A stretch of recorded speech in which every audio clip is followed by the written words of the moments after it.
მახსოვს 90-იანებიდან აი მარტივ მაგალითს მოვიყვან რაღაცნაირად რატომღაც მაშინ ესე ტრენდი იყო რომ ყველა აბარებდა ან იურიდიულ ფაკულტეტზე ყველა ცდილობდა მოკლედ რომ ან იურიდიულზე ჩაებარებინა ან საერთაშორისო ურთიერთობებზე ან საერთაშორისო სამართალზე.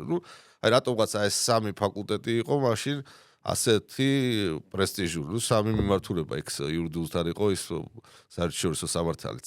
ხო, მაგრამ იყო და ეს საზოგადოებრივი ტრენდის მიხედვით. ხო, აი რაღაცა უცებ ესე აქეთ წამოვიდა და მე ეხა მაშინაც ვიღაც ცოტა ჭკვიანი ადამიანი ამას ხვდებოდა, ეხლა რამდენი შეიძლება ეს იურისტი გამოვიდეს და მით უმეტეს საერთაშორისო ურთიერთობები ხო ეხლა საქართველოს მასშტაბის ქვეყანა ჩვენ არა ვართ ხო რუსეთი და ამერიკა. ანუ მაშინ ეხლა ჯერ ეხაც მთელ მსოფლიოში ჩვენ არა გვაქვს ესე საელჩოები გახსნილი. თუნდაც არც დიდი საგარეო საქმეთა სამინისტრო გვაქვს მაინდა-მაინც, ხო? ეხლა და აი რამდენი ეს საერთაშორისო ურთიერთობების სპეციალისტი საუნდა დასაქმებულიყო, მე არ ვესმის ეხლა.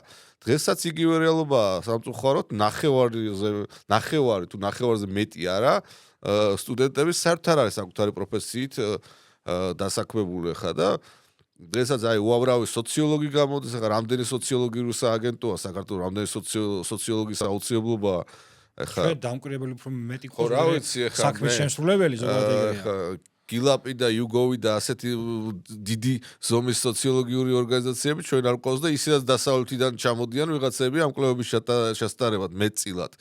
ხო და რაში არის იგივე ხა ჟურნალისტიკა ავიღოთ ხო ხა იტყვიან ხა ვიღაცა შემოხედავს ჟურნალისტთა ჩვენ ჟურნალისტები ესე რაღაცნაირად შეიცხადებს რა ჟურნალისტები როგორ შეიძლება შეამცირო მაგრამ იგივე დასავლეთის ევროპულ გამოცდილებას ხო იქ ჟურნალისტი ესე პროფესია საერთოდ არ არის იქ ხარ ან კარგი ეკონომისტი ან ხარ კარგი პოლიტოლოგი და შემდეგ ამ სფეროში მუშაობ როგორც ჟურნალისტი და აქ ანუ ეს ხალხი ხა მე არავის არ ვაკნიებ შევაწყოს არ ვაკნიებ მაგრამ უბრალოდ აიღეს ჟურნალისტის დიპლომი აქვს აღებული და არავითარი კომპეტენცია არ აქვს. არც პოლიტიკის გაგდებაში არ არიან, არც ეკონომიკის ხო საერთოდ და უბრალოდ მიკროფონი უჭირავთ 30 წელია და ხალხს აწუხებენ.